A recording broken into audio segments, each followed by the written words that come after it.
Hello friends, આપણી YouTube channel game changing સાયકોલોજીમાં આપ સૌનું હાર્દિક સ્વાગત છે। આજના વિડીયોમાં આપણે ટેટ ટાટ એસટાટની જે આવનારી પરીક્ષા છે તો એમાં ખૂબ જ અગત્યનો ટોપિક છે મુખ્ય શિક્ષણ પદ્ધતિઓ અને તેના પ્રણેતાઓ। તો આ વિડીયોમાંથી તમારા 2 માર્ક્સ પાકા છે, એટલે કે ઘણી બધી વખત મુખ્ય શિક્ષણ પદ્ધતિ કોના દ્વારા આપવામાં આવી છે, એટલે કે એના પ્રણેતા કોણ છે અથવા તો એના જનક કોણ છે, તો એની આપણે આજના વિડીયોમાં ચર્ચા કરીશું। તો સૌપ્રથમ પદ્ધતિ અથવા તો મેથડ છે પ્રશ્નોત્તરી પદ્ધતિ, ક્વેશ્ચન આન્સર મેથડ। તો એના જનક છે સોક્રેટિસને માનવામાં આવે છે। તો આ યાદ રાખવાનું છે, પ્રશ્નોત્તરી પદ્ધતિના જનક અથવા તો પ્રણેતા કોને ઓળખવામાં આવે છે, તો સોક્રેટિસને ઓળખવામાં આવે છે। તો આ યાદ રાખવાનું છે। આ પદ્ધતિમાં શિક્ષક પ્રશ્ન પૂછીને વિદ્યાર્થીઓના જ્ઞાનને ઉત્તેજિત કરે છે, એટલે કે પ્રશ્નોત્તરી પદ્ધતિમાં શું કરવામાં આવે છે, તો શિક્ષક દ્વારા વિદ્યાર્થીઓને પ્રશ્ન પૂછવામાં આવે છે અને વિદ્યાર્થીઓના જ્ઞાનને ઉત્તેજિત કરવામાં આવે છે। તો ખૂબ જ અગત્યની પદ્ધતિ છે અને શિક્ષણ ક્ષેત્રની સૌથી જૂની પદ્ધતિ તરીકે ઓળખાય છે। તો પ્રશ્નોત્તરી પદ્ધતિ એના જનક સોક્રેટિસને માનવામાં આવે છે। આ પદ્ધતિમાં શિક્ષક પ્રશ્ન પૂછીને વિદ્યાર્થીઓના જ્ઞાનને ઉત્તેજિત કરે છે। ત્યાર પછીની પદ્ધતિ છે સંવાદ પદ્ધતિ, ડાયલોગ મેથડ તરીકે ઓળખવામાં આવે છે, જેના પ્રણેતા અથવા તો જનક છે પ્લેટોને ઓળખવામાં આવે છે। તો આ યાદ રાખવાનું છે, સંવાદ પદ્ધતિ તો એના જનક પ્લેટોને ઓળખવામાં આવે છે। આ પદ્ધતિમાં પ્રશ્નો અને જવાબો દ્વારા ચર્ચા અને વિચાર વિમર્શ કરવામાં આવે છે। તો આ યાદ રાખવાનું છે, સંવાદ પદ્ધતિ એના જનક પ્લેટો। આ પદ્ધતિમાં પ્રશ્નો અને જવાબો દ્વારા ચર્ચા અને વિચાર વિમર્શ કરવામાં આવે છે। ત્યાર પછીની પદ્ધતિ છે કિન્ડર ગાર્ટન પદ્ધતિ, તો એના જનક છે ફ્રેડરિક ફ્રોબેલને ઓળખવામાં આવે છે। આ પદ્ધતિમાં રમત, ગીતો અને પ્રવૃત્તિઓ દ્વારા નાના બાળકોને શિક્ષણ આપવામાં આવે છે। ખૂબ જ અગત્યની પદ્ધતિ છે, ઇમ્પોર્ટન્ટ મેથડ છે કિન્ડર ગાર્ટન પદ્ધતિ, તો એના જનક છે ફ્રેડરિક ફ્રોબેલ તરીકે એને ઓળખવામાં આવે છે। જે બાલવાટિકામાં જે મેથડનો ઉપયોગ કરવામાં આવે છે, તો આ મેથડ છે કિન્ડર ગાર્ટન પદ્ધતિ, એના જનક ફ્રેડરિક ફ્રોબેલને ઓળખવામાં આવે છે। તો મોસ્ટ ઇમ્પોર્ટન્ટ મેથડ આપણે કહી શકીએ, તો આ યાદ રાખવાનું છે કિન્ડર ગાર્ટન પદ્ધતિ, તો એના જનક ફ્રેડરિક ફ્રોબેલ।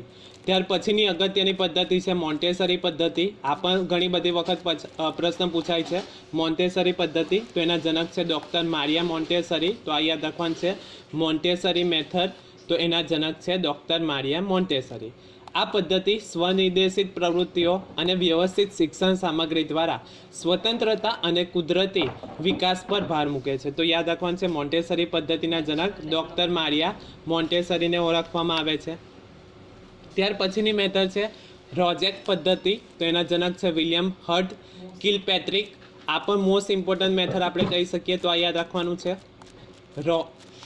રોજેક પદ્ધતિ, તો એના જનક છે વિલિયમ હર્ટ કિલપેટ્રિકને ઓળખવામાં આવે છે। આ પદ્ધતિમાં વિદ્યાર્થીઓ વાસ્તવિક જીવનની સમસ્યાઓ પર પ્રોજેક્ટ દ્વારા શીખે છે, એટલે કે વાસ્તવિક જીવનની સમસ્યા જે છે તો એને પ્રોજેક્ટ દ્વારા શીખવવામાં આવે છે। તો બીજી રીતે પણ પ્રશ્ન પૂછાઈ શકે કે વિદ્યાર્થીઓ વાસ્તવિક જીવનની સમસ્યાઓ પર પ્રોજેક્ટ દ્વારા શીખે છે, કઈ મેથડ, તો રોજેક પદ્ધતિમાં શીખવામાં આવે છે। એના જનક છે વિલિયમ હર્ટ કિલપેટ્રિકને ઓળખવામાં આવે છે। ત્યાર પછીની પદ્ધતિ છે નૈતિક પદ્ધતિ અથવા તો નિદર્શન પદ્ધતિ, તેના જનક છે હર્બર્ટ સ્પેન્સર। આ પણ ખૂબ જ અગત્યની પદ્ધતિ છે, નૈતિક પદ્ધતિ અથવા તો નિદર્શન પદ્ધતિ, તો એના જનક છે હર્બર્ટ સ્પેન્સરને ઓળખવામાં આવે છે।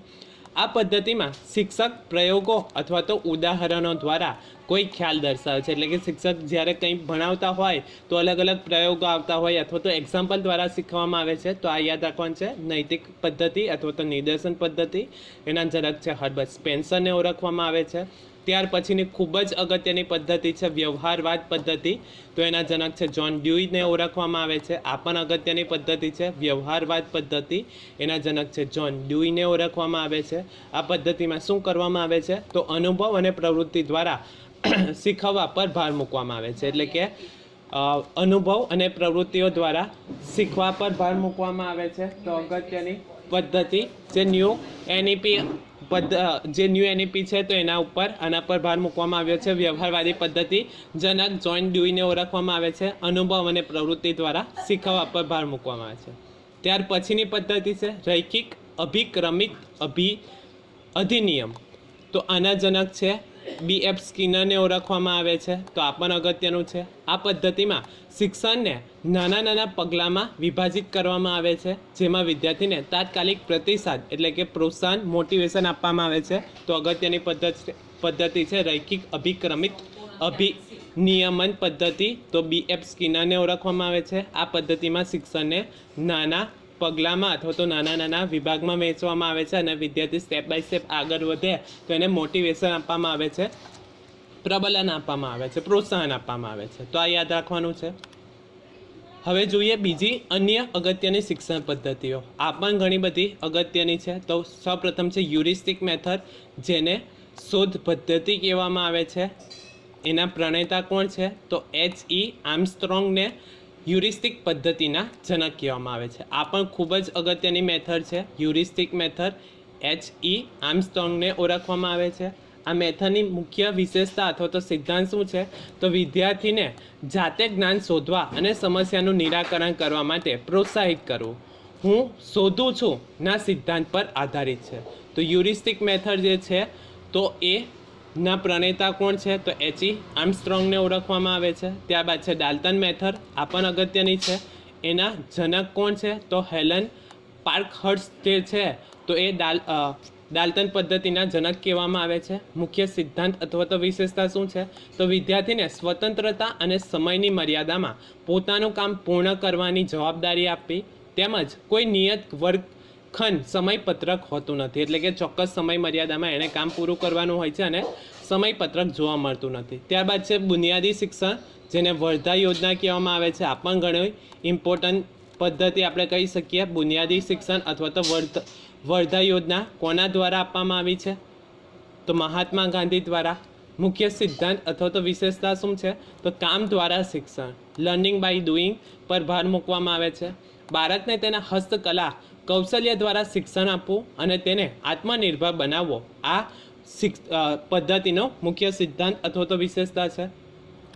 ત્યાર પછીની મેથડ છે પેસ્ટાલોજી પદ્ધતિ અથવા તો પેસ્ટાલોજી મેથડ, જેના જનક અથવા તો પ્રણેતા જોહાન હેનરીચ પેસ્ટાલોજી છે.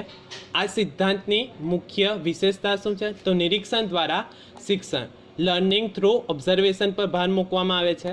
બાળકની સંવેદનાઓ અને કુદરતી વિકાસ પર ધ્યાન કેન્દ્રિત કરવું. તો અહીંથી પણ અગત્યનું છે. બીજી રીતે પ્રશ્ન પૂછી શકાય, નિરીક્ષણ દ્વારા શિક્ષણ કઈ પદ્ધતિમાં આવે છે? તો પેસ્ટાલોજી પદ્ધતિમાં આવે છે. એના જનક અથવા તો પિતા કોણ છે? તો જોહાન હેનરીચ પેસ્ટાલોજીને ઓળખવામાં આવે છે. ત્યારબાદ છે નિરીક્ષણ પદ્ધતિ, ઓબ્ઝર્વેશન મેથડ, તો એના જનક છે J.M. કેટલને ઓળખવામાં આવે છે. અવલોકન કરીને અને વિવિધ ઘટનાઓને જોઈને શીખવું, તો આ મેથડની મુખ્ય વિશેષતા છે. તો આ અગત્યનું છે ઓબ્ઝર્વેશન મેથડ. નિરીક્ષણ પદ્ધતિ ઓળખવામાં આવે છે, જેના જનક છે J.M. કેટલને ઓળખવામાં આવે છે. કેટલ. તો આ યાદ રાખવાનું છે. ત્યાર પછીની પદ્ધતિ છે પ્લે વે મેથડ. તો આ પણ અગત્યની પદ્ધતિ છે, રમત દ્વારા શિક્ષણ. તો આ પદ્ધતિના જનક કોણ છે? તો હેનરી કોલવેલ કુક જે છે તો એ પ્લે વે મેથડના પ્રણેતા અથવા તો જનક છે. આ પદ્ધતિની મુખ્ય વિશેષતા શું છે? તો રમતને શિક્ષણનું મુખ્ય સાધન બનાવીને બાળકોને આનંદ સાથે શીખવવું, એ આ પદ્ધતિની મુખ્ય વિશેષતા અથવા તો સિદ્ધાંત છે. તો આ યાદ રાખવાનું છે. તો આપણે આજના વિડીયોમાં જે શિક્ષણની અલગ અલગ પદ્ધતિઓ જોઈ, તો ખૂબ જ અગત્યની છે. આમાંથી તમને ઓલમોસ્ટ ઘણા બધા પ્રશ્નો પૂછાય છે. તો ફર્સ્ટ આપણે મેથડ જોઈ પ્રશ્નોત્તરી પદ્ધતિ. એના જનક છે સોક્રેટિસને ઓળખવામાં આવે છે. ત્યારબાદ છે સંવાદ પદ્ધતિ, પ્લેટો છે. ત્યાર પછી કિન્ડરગાર્ટન પદ્ધતિ, તો એના જનક ફ્રેડરિક ફ્રોબેલ છે. ત્યારબાદ મોન્ટેસરી પદ્ધતિ, ડૉક્ટર મારિયા મોન્ટેસરી. ત્યારબાદ રોજેક પદ્ધતિ, વિલિયમ હર્ટ કિલપેટ્રિક એના જનક છે. ત્યારબાદ નૈતિક પદ્ધતિ, જનક હર્બર્ટ સ્પેન્સર. વ્યવહારવાદ પદ્ધતિ, જ્હોન ડ્યુઈ. ત્યારબાદ રૈખિક અભિક્રમિત અધિનિયમના જનક BF સ્કિનર. ત્યારબાદ હ્યુરિસ્ટિક પદ્ધતિ, તો એના જનક H.E. Armstrong. Dalton method, Helen Parkhurst છે. બુનિયાદી શિક્ષણ અથવા તો વર્ધા યોજના, મહાત્મા ગાંધી. ત્યારબાદ પેસ્ટાલોજી પદ્ધતિ, જનક જોહાન હેનરીચ પેસ્ટાલોજી. નિરીક્ષણ પદ્ધતિ, J.M. કેટલને ઓળખવામાં આવે છે. રમત દ્વારા શિક્ષણ, તો હેનરી કોલવેલ કુકને ઓળખવામાં આવે છે. આશા રાખું છું કે તમને આ વિડીયોમાં સમજ પડી ગઈ હશે, અને જો તમને આ વિડીયો પસંદ પડ્યો હોય તો વધુમાં વધુ લાઇક કરો, શેર કરો અને અમારી ચેનલને સબસ્ક્રાઈબ કરો. Thank you.